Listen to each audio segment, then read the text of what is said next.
Hello and welcome to कहानियों का पिटारा bye Anju में। फ्रेंड्स, हम बात कर रहे हैं सिंहासन बत्तीसी की कहानियों की और इसी कड़ी में आज की कहानी है कठपुतली पुष्पवती द्वारा सुनाई गई विक्रमादित्य और काठ का घोड़ा। तो चलिए शुरू करते हैं। आठवीं पुतली पुष्पवती की कथा कुछ इस प्रकार है। राजा विक्रमादित्य अद्भुत कला पारखी थे। उन्हें श्रेष्ठ कलाकृतियों से अपने महल को सजाने का शौक था। वे कलाकृतियों का मूल्य आंक कर बेचने वाले को मुंह मांगा दाम देते थे। एक दिन वे अपने दरबारियों के बीच बैठे हुए थे और किसी ने आकर खबर दी कि एक आदमी काठ का घोड़ा बेचना चाहता है।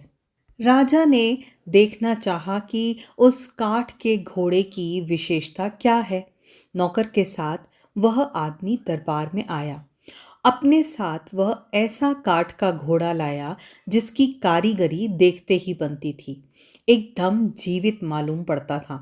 बहुत गौर से देखने पर ही पता चलता था कि वह लकड़ी का है। विक्रम ने उस आदमी से घोड़े की विशेषताओं के बारे में पूछा।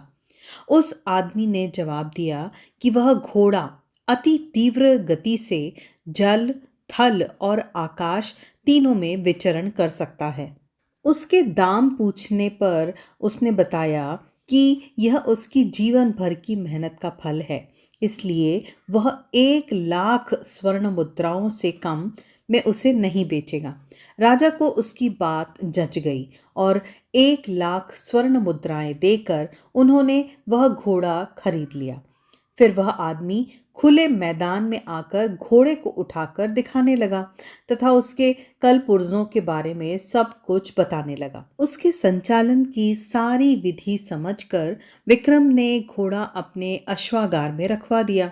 एक दिन अपने आदमियों के साथ राजा शिकार करने के लिए निकले तो खुद वे उसी घोड़े पर सवार हुए।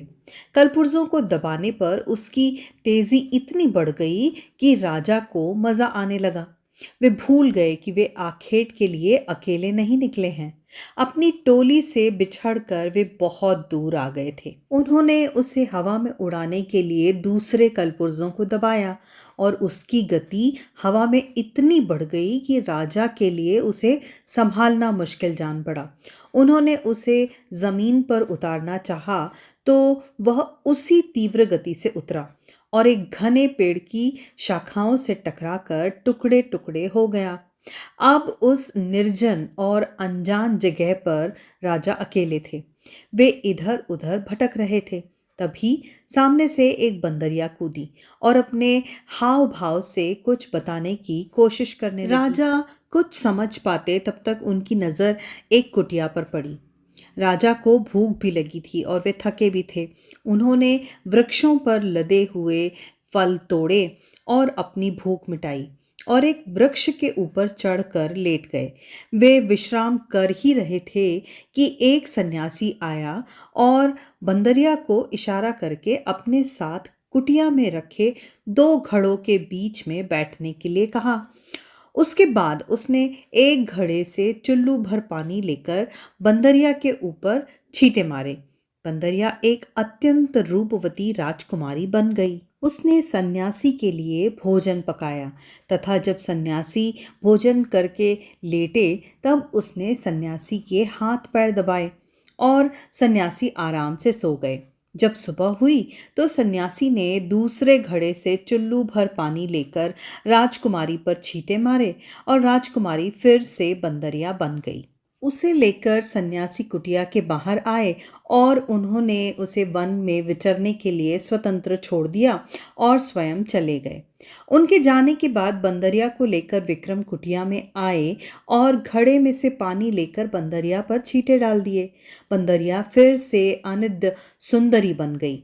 राजकुमारी बनते ही उसने राजा को बताया कि वह कामदेव तथा एक अप्सरा की संतान है। एक बार उसने शिकार खेलते हुए एक बाण मृग की ओर निशाना लगाकर छोड़ा। वह बाण मृग को न लगकर साधु की बाह को बेध गया। दर्द से कराहते हुए उस साधु ने मुझे श्राप दिया कि बंदरिया बनकर मुझे साधु की सेवा करनी पड़ेगी।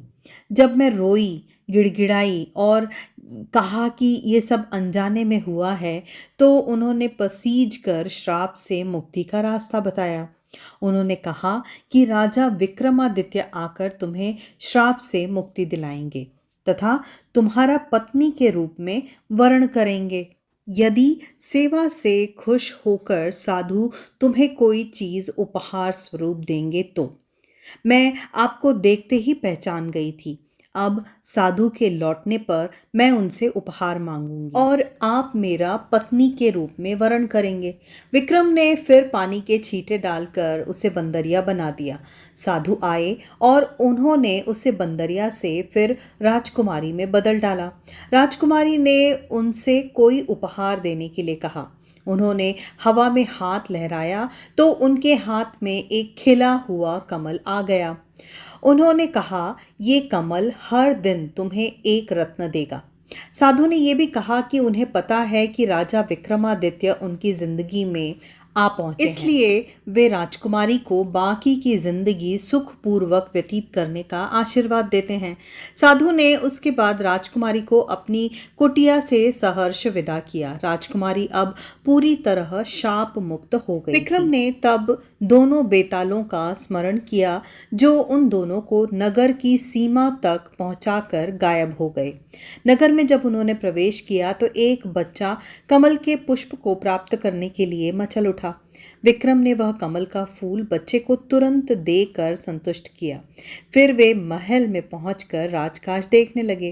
कुछ दिनों के बाद उनके पास एक गरीब आदमी को पकड़कर लाया गया।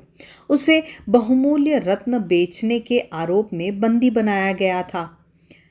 राजा के पूछने पर उसने बताया कि उसके बच्चे को किसी ने एक खिला कमल दिया था। उसी कमल से ये रत्न उसे प्राप्त हुए हैं। विक्रम ने सिपाहियों को बिना कारण किसी की ईमानदारी पर शक करने के लिए डांटा और वे सारे रत्न अच्छे मूल्य पर स्वयं खरीद लिए। अब वह आदमी राजा को दुआएं देता हुआ संतुष्ट होकर दरबार से विदा हुआ। तो दोस्तों, ये थी आज की कहानी। मुझे उम्मीद है ये कहानी आपको ज़रूर पसंद आई होगी। अगर आपको ये कहानी पसंद आती है तो इस वीडियो को लाइक कीजिए, चैनल को सब्सक्राइब कीजिए और अपने कमेंट्स में हमें ज़रूर बताइए कि ये कहानियाँ आपको कैसी लग रही हैं। अब हम मिलेंगे अगले वीडियो में किसी नई कहानी, किसी नई रचना, किसी नई कृति के साथ। तब तक के लिए आप अपना बहुत ख्याल रखिए। Thank you, thanks for listening and stay connected.